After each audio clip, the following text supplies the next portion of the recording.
ओम नमः शिवाय। नमस्कार दोस्तों, आइए सुनते हैं शिव महापुराण के सावन मास के 14वें दिन की कथा। ब्रह्मा जी ने कहा, हे नारद, उस समय हिमाचल ने स्वयंवर सभा में अनेक स्वर्ण सिंहासन रखवा दिए तथा उन्हें सब प्रकार से सुसज्जित करके सब लोगों के पास यह संदेश भिजवाया कि वे स्वयंवर सभा में आ विराजें। उस संदेश को सुनकर प्रत्येक व्यक्ति बड़ी धूमधाम से स्वयंवर मंडप में जा पहुंचा। इंद्र ऐरावत हाथी पर सवार होकर आया। विश्वानर के पुत्र अग्नि अपने गणों के साथ बड़ी सज धज पूर्वक आए।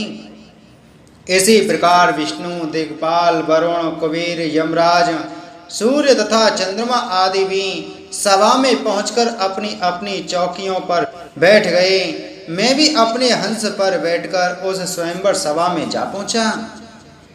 वहां मैंने यह देखा कि विष्णु जी चतुर्भुज रूप धारण किए, पीत वस्त्र पहने, रत्नालंकारों से सुसज्जित हो सभा में बैठे हुए हैं। कोई भी देवता ऐसा न था जो वहां दिखाई ना पड़ रहा हो। मेरी, विष्णु जी की तथा अन्य सभी लोगों की यह इच्छा थी कि गिरजा का विवाह केवल हमारे साथ ही हो। संपूर्ण पर्वत अर्थात कनकगिरी, देवकूप, विंध्य पर्वत, त्रिकूट, करवीर, चित्रकूट आदि भी उस सभा में आए थे और समुद्र के जीव भी मनुष्यों का स्वरूप धारण कर आ पहुंचे थे। तात्पर्य यह कि प्रत्येक लोक, प्रत्येक द्वीप, प्रत्येक दिशा तथा प्रत्येक नगर से आए हुए जीव उस स्वयंवर सभा में उपस्थित थे। उस मंडप में सुख की संपूर्ण सामग्रियां उपस्थित थीं। वहां घंटा, ढोल आदि विविध प्रकार के बाजे बज रहे थे तथा वेद पाठी जन वेद मंत्रों का उच्चारण कर रहे थे। ब्रह्मा जी ने कहा, हे नारद, जब स्वयंवर सभा में सब लोग यथास्थान आ विराजें, उस समय हिमाचल ने गिरजा को यह आज्ञा दी कि अब तुम स्वयंवर सभा में पहुंचकर अपने अनुरूप पति का चुनाव कर लो। उस समय कुल की स्त्रियों ने गिरजा का अनेक प्रकार से श्रृंगार किया तथा सभी ने यह प्रार्थना की कि गिरजा का विवाह किसी श्रेष्ठ वर के साथ हो। अस्तु, गिरजा भगवान सदाशिव का ध्यान धरती हुई स्वयंवर सभा में आ पहुंची। उस समय सहस्त्रों आंखें उनकी ओर उठ गईं। विवाह इच्छु सभी व्यक्तियों ने उन्हें अपनी ओर आकर्षित करने का प्रयत्न किया। उस समय सखियों ने सर्वप्रथम गिरजा को इंद्र के समीप ले जाकर खड़ा किया और उनका परिचय देते हुए बताया, हे पार्वती, इनका नाम इंद्र है। इन्होंने सहस्त्र यज्ञ किए हैं। जो व्यक्ति इनकी शरण में जाता है उसकी ये सब प्रकार से रक्षा करते हैं। इनका स्वरूप चंद्रमा से भी अधिक सुंदर है। इन्हें स्वीकार कर लेने पर तुम इंद्राणी पद को प्राप्त करोगी तथा सब प्रकार के सुख भोग तुम्हें हर समय उपलब्ध होते रहेंगे। अस्तु हे गिरजे, तुम्हें उचित है कि तुम इनके साथ विवाह करना स्वीकार कर लो। हे नारद, सखी की बात सुनकर गिरजा ने एक बार इंद्र की ओर नीची दृष्टि डाली। तदुपरांत उन्हें प्रणाम करते हुए चुपचाप आगे बढ़ गई। इसी प्रकार सखियों ने विष्णु आदि देवताओं की प्रशंसा करते हुए उनमें से किसी को भी अपना पति चुन लेने की सलाह दी, परंतु गिरजा उन सबको प्रणाम करती हुई आगे बढ़ती गईं। जब वे मुझ पर तथा विष्णु जी पर भी प्रसन्न नहीं हुई और वरमाला लेकर आगे बढ़ी, उसी समय अचानक ही शिवजी उस स्वयंवर स्थल में आकाश से प्रकट होकर आ विराजे। उन्हें देखते ही गिरजा के मुख पर प्रसन्नता चमक उठी और उन्होंने माला शिवजी के कंठ में डाल दी। इस वृतांत को सुनकर देवर्षि नारद ने ब्रह्मा जी से कहा, हे पिता, आप इस कथा का विस्तार पूर्वक वर्णन कीजिए कि शिवजी वहां किस प्रकार प्रकट हुए और गिरजा ने उनके कंठ में वरमाला किस लिए पहना दी। ब्रह्मा जी ने कहा, हे नारद, गिरजा तो जन्म जन्मांतर से भगवान शिव की संगनी थी, तब वह किसी अन्य को वरमाला किस प्रकार पहना देती। स्वयंवर सभा में वे जिसके समीप पहुंचकर आगे बढ़ जाती थीं, वही अपने मन में अत्यंत लज्जित होकर रह जाता था। इस प्रकार गिरजा ने सब लोगों को सभा में देखा परंतु वे किसी को भी देखकर प्रसन्न न हुई। जब उन्हें वहां पर ब्रह्म शिवजी दिखाई न दिए तो उन्होंने अत्यंत चिंतित होकर यह विचार किया कि भला क्या कारण है जो शिवजी अभी तक यहाँ नहीं पधारे हैं। उस समय उन्होंने मन ही मन शिवजी की बहुत प्रकार से स्तुति करते हुए यह कहा, हे प्रभु, मैं तो सदैव से आपकी चेरी हूँ। मेरे चाहे करोड़ों जन्म क्यों ना बीत जाएं, परंतु मैं आपके अतिरिक्त अन्य किसी के साथ विवाह ना करूँगी। हे स्वामी, यदि मुझसे कोई अपराध बन पड़ा हो तो आप उसे क्षमा कर दें और मुझे इसी समय अपना दर्शन देकर कृतार्थ करें। हे नारद, इस प्रकार मन ही मन प्रार्थना करती हुई जब गिरजा भगवान सदाशिव के प्रेम में मग्न हो गईं, उसी समय शिवजी उनके आंतरिक स्नेह को पहचान कर वहां प्रकट हो गए। भगवान शिवजी के तेज तथा स्वरूप को देखकर सभी सभासद चकित रह गए। उन्हें कोई पहचान ही नहीं पाया। शिवजी सब मनुष्यों के अहंकार का नाश करने वाले हैं। अस्तु उस समय उन्होंने यह लीला भी रची कि वे उस सभा मंडप में एक सुंदर बालक के रूप में प्रकट हुए। भगवान भूत भावन के उस रूप को पहचानने में असमर्थ होने के कारण सब लोगों ने उन्हें एक साधारण बालक ही समझा और अपने पास से दूर हटा देना चाहा। जब वे भगाने पर भी नहीं भागे और निर्भय होकर अपने स्थान पर ही खड़े रहे, तब कुछ लोगों ने क्रुद्ध होकर यह चाहा कि उन्हें जान से ही मार डाला जाए।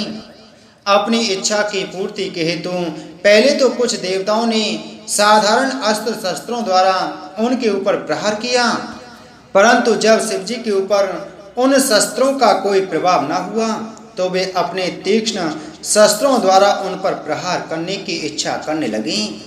यह गति देखकर शिवजी ने उन सब की ओर ज्यों ही अपनी आंखें उठाकर देखा तो उनके हाथ तथा शरीर जड़वत हो गई और उस समय जो जैसे बैठा था पत्थर की मूर्ति के समान उसी प्रकार बैठा रह गया। हे नारद, इस स्थिति को देखकर विष्णु जी ने अपना सुदर्शन चक्र उनके ऊपर छोड़ा, परंतु वह भी निष्फल हो गया। उस समय सब लोगों को मन में अत्यंत आश्चर्य हुआ कि यह परम शक्तिशाली बालक कौन है, परंतु शिवजी की माया से मोहित होने के कारण किसी को उनके वास्तविक वेद का पता न चल सका। शिवजी के इस चरित्र को देखकर गिरजा मुस्कुराने लगी। उस समय जब मैंने शिवजी का ध्यान धरकर विचार किया तो यह जाना कि यह बालक और कोई नहीं, साक्षात भगवान सदाशिव ही हैं। उसी समय वे बाल रूप भगवान भूत भावन भी मेरी ओर देखकर हंस दिए। तब मैंने उनकी स्तुति करते हुए कहा, हे प्रभु, हम लोगों का इसमें कोई दोष नहीं है। आपकी माया की वशीभूत होकर ही हम सब भगवती जगदम्बा को प्राप्त करने की इच्छा से यहाँ आए थे। अब आप हमें जो आज्ञा देंगे वह सिरोधार्य होगी। इसके उपरांत मैंने गिरजा की भी स्तुति करते हुए कहा, हे देवी, अब आप वह चरित्र कीजिए जिससे हम लोगों की चिंता दूर हो। मेरे मुख से निकले हुए इन शब्दों को सुनकर भगवान त्रिशूल पानी अत्यंत प्रसन्न हुए। तब उन्होंने अपनी माया को हमारे ऊपर से हटा लिया। उस समय चेतना प्राप्त होने पर हम सब लोगों को उस बालक के स्थान पर साक्षात सदाशिव खड़े हुए दिखाई दिए। उनका स्वरूप इतना सुंदर था कि उसे देखकर करोड़ों कामदेव लज्जित हो जाएं। वे मणि एवं स्वर्ण निर्मित आभूषणों को धारण किए हुए थे और ऐसे मनमोहक प्रतीत हो रहे थे कि जिसका वर्णन करना नितांत असंभव है। ब्रह्मा जी ने कहा, हे नारद, भगवान सदाशिव के उस स्वरूप को देखकर सभा में उपस्थित सभी लोगों ने अपने अपनी बुद्धि के अनुसार उनकी बहुत स्तुति की। विष्णु जी ने प्रार्थना करते हुए कहा, हे प्रभु, हम आपकी माया के वशीभूत होकर गिरजा के साथ विवाह करने की इच्छा से यहाँ आए थे, सो आप हमारे अपराध को क्षमा करने की कृपा करें। आप तथा गिरजा जी संपूर्ण सृष्टि के माता पिता हैं। अस्तु आप हमें अपना बालक समझकर हमारे पाप को क्षमा कर दें। इसी प्रकार मैंने तथा इंद्र, अग्नि, धर्मराज, निरति, वरुण, वायु ईशान, कुबेर, शेष, दक्ष, प्रजापति आदि सिद्ध जन एवं हिमाचल आदि ने शिव जी की प्रार्थना करते हुए अपने अपराधों की क्षमा मांगी। हे नारद, उस समय गिरिजा ने अपने पिता की आज्ञा प्राप्त कर भगवान सदाशिव के कंठ में वरमाला पहना दी। सब लोगों ने हर्ष में भरकर जय जयकार किया। ब्रह्मा जी बोले, हे नारद, उस समय के आनंद का वर्णन किस प्रकार किया जाए। हम सब लोग गिरजा तथा शिव जी के पीछे पीछे चलने लगे। विष्णु जी उनकी बाईं ओर थे और मैं दाहिनी ओर चल रहा था। अन्य सब देवता पीछे अपने हाथों में छत्र चवर उठाए चल रहे थे। कोई जय जयकार कर रहा था तो कोई शंख आदि की ध्वनि द्वारा अपना उत्साह प्रकट कर रहा था। इसी प्रकार सब लोग उनकी सेवा करने में संलग्न थे। अपने भाइयों तथा मित्रों सहित पर्वतराज हिमाचल भी हम लोगों के साथ चले। जिस समय सब लोग हिमाचल के नगर में पहुंचे, उस समय चारों ओर धूमधाम होने लगी। भगवान सदाशिव के दर्शन प्राप्त करने के लिए नगर की सभी स्त्रियां अपने अपने मकानों के ऊपर जा चढ़ीं। सब लोग अपने अपने काम को छोड़कर शिव जी का दर्शन पाने के लिए दौड़ पड़े। स्त्रियों की तो यह दशा थी कि जो काजल लगा रही थी वह एक आंख में बिना काजल लगाए ही दौड़ी चली आई। वे झरोकों के भीतर बैठी हुई शिव दर्शन करने में ऐसी मग्न थी कि यदि किसी की धोती की गांठ खुल गई तो उस बात का उनको कोई ध्यान नहीं था। स्त्रियों की ऐसी दशा को देखकर शिव जी, विष्णु जी तथा हम बहुत हंसते चले जा रहे थे। हिमाचल के घर पहुंचने पर शिव जी अपने नंदी से नीचे उतरे। पर्वतराज ने सभी बरातियों को श्रेष्ठ स्थानों पर ठहराया और सबकी यथाशक्ति सेवा पूजा की। उस समय शिव जी की आज्ञा से उनके वीरभद्र आदि गण भी कैलाश से चलकर उस स्थान पर आ पहुँचे। उन गणों ने आकर हम सबको प्रणाम किया। तदुपरांत हिमाचल की प्रार्थना स्वीकार कर शिव जी घर के भीतर गए। वहाँ हिमाचल के पुरोहित गर्ग ऋषि ने विवाह की संपूर्ण विधियों को संपन्न कराया। मैंने तथा विष्णु जी ने हवन के मंत्रों का उच्चारण किया। उस समय दोनों ओर से बहुत दान दिया गया। जब शिव जी ने गिरजा का हाथ अपने हाथ में लिया, उस समय के सुख का वर्णन किसी भी प्रकार नहीं किया जा सकता। उस अवसर पर जिसने जिस वस्तु की इच्छा प्रकट की वह उसे प्राप्त हुई। जब भावरें पड़ चुकी तब शिवजी तथा गिरजा को एक ही सैया पर बैठाया गया। उस समय सब लोगों ने धन्य धन्य का घोष कर आकाश को गुंजा दिया। हिमाचल ने भगवान भूत बावन को दहेज में बहुत सा धन तथा वस्त्र अलंकार प्रदान किए। फिर सब बरातियों को भोजन कराया। इस प्रकार जब विवाह हो चुका तो शिवजी वहां से चलकर अपने कैलाश पर्वत पर लौट आए। फिर हम सब लोग भी शिवजी की आज्ञा पाकर अपने अपने लोक को लौट गए। ब्रह्मा जी ने कहा, हे नारद, अब मैं शिवजी के दूसरे प्रकार के विवाह का विस्तार पूर्वक वर्णन करता हूँ। वह इस प्रकार है कि जब गिरजा युवावस्था को प्राप्त हुई तब मैना ने हिमाचल से यह कहा, हे पति, आप 1,00,000 पर्वतों के राजा हैं, अस्तु आप जैसे श्रेष्ठ कीर्ति वाले हैं उसी प्रकार गिरजा के लिए भी किसी उत्तम वर को ढूंढिए। हे स्वामी, हमारे पुत्र तो 100 हैं परंतु कन्या केवल एक ही है। अस्तु इसके श्रेष्ठ भविष्य के हेतु हमें अच्छी से अच्छी जगह इसका विवाह करना चाहिए। हिमाचल ने उत्तर दिया, हे प्रिय, तुम निश्चिंत रहो, जो वर श्रेष्ठ होगा उसी के साथ गिरजा का विवाह करेंगे।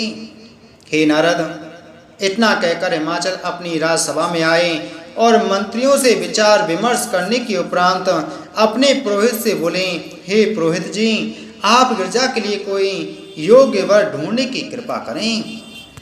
हिमाचल की बात सुनकर पुरोहित सर्वप्रथम इंद्रलोक में गए। वहां इंद्र की सुंदरता को देखकर उन्हें अत्यंत प्रसन्नता हुई और उनसे गिरजा के विवाह की चर्चा छेड़ी। उसे सुनकर इंद्र ने उत्तर दिया, हे पुरोहित जी, गिरजा ने तो शिव जी के लिए अवतार ग्रहण किया है। तुम ऐसी बातें करके हमें नरकगामी क्यों बनाना चाहते हो? इंद्र के यह वचन सुनकर पुरोहित अग्निलोक में गए। वहां भी उन्हें यही उत्तर सुनने को मिला। इस प्रकार वे जहां जहां भी गए वहीं सबने गिरजा को अपनी माता अनुमान कर पुरोहित के ऊपर क्रोध किया। अंत में सबके कहने से पुरोहित विष्णु जी के पास गए। विष्णु जी ने स्वयं गिरजा के साथ विवाह करना स्वीकार न करके पुरोहित को यह उत्तर दिया कि हम तुम हिमाचल से जाकर यह कहना कि वे गिरजा से भी यह बात पूछें कि तुम्हारा पति कौन है। तब गिरजा जिसे बतावे उसी के साथ हिमाचल उसका विवाह कर दें। विष्णु जी के मुख से यह शब्द सुनकर पुरोहित हिमाचल के पास लौट आए और उन्हें सब समाचार कह सुनाया। समाचार पाकर गिरजा अत्यंत प्रसन्न हुई। ब्रह्मा जी ने कहा, हे नारद, तब हिमाचल ने अपनी सभा में गिरजा को बुलाया और जिस प्रकार विष्णु जी ने पुरोहित को बताया था वह सब वृतांत सुनाते हुए यह पूछा, हे पुत्री, तुम्हारा पति कौन है? तुम उसे हमें बताओ तो हम उसी के साथ तुम्हारा विवाह कर देंगे। यह सुनकर गिरजा ने लज्जित होते हुए उत्तर दिया, हे पिता, यदि आप शपथ पूर्वक मेरी बात मानने के लिए तैयार हो तो मैं पुरोहित जी को अपने पति का नाम बता दूंगी, उसी के अनुसार वे तिलक चढ़ा आवें। हिमाचल ने प्रसन्नता पूर्वक यह बात स्वीकार कर ली। तब गिरजा ने पुरोहित को अलग ले जाकर कहा कि तीनों लोकों में सबसे उत्तम कैलाश पर्वत है, वहाँ शिव जी निवास करते हैं। तुम वहीं जाकर उन्हें टीका चढ़ा आओ, क्योंकि मैं उन्हीं के साथ अपना विवाह करना चाहती हूँ। हे नारद, यह सुनकर पुरोहित अपने साथ एक नाई को लेकर टीका चढ़ाने के लिए चल दिए, परंतु उन्होंने नाई को यह नहीं बताया कि वे किस व्यक्ति को टीका चढ़ाने के लिए जा रहे हैं। अस्तु जब वे कैलाश पर्वत पर पहुंचे तो वहां एक बट वृक्ष के नीचे शिवजी को दूर से ही बैठे देखकर उन्हें प्रणाम किया। उस समय शिवजी ध्यान मग्न बैठे थे। अस्तु वे दोनों भी कुछ दूरी पर चुपचाप बैठ गए, लेकिन थोड़ी देर बाद ही नाई ने क्रोध में भरकर पुरोहित से यह कहा, हे पुरोहित जी, तुम मुझे ऐसे निर्जन स्थान में क्यों ले आए हो? यहाँ तो चारों ओर दैत्य ही दैत्य दिखाई पड़ते हैं। अस्तु यहाँ प्राण बचाना असंभव है। तुम यहाँ से तुरंत भाग चलो और गिरजा के लिए कोई दूसरा पति ढूंढो। यह व्यक्ति तो गिरजा का पति होने के सर्वथा अयोग्य है। नाई की बात सुनकर पुरोहित ने उसे डांटते हुए कहा, अरे मूर्ख, तू चुप क्यों नहीं बैठा रहता? इस प्रकार प्रलाप क्यों कर रहा है?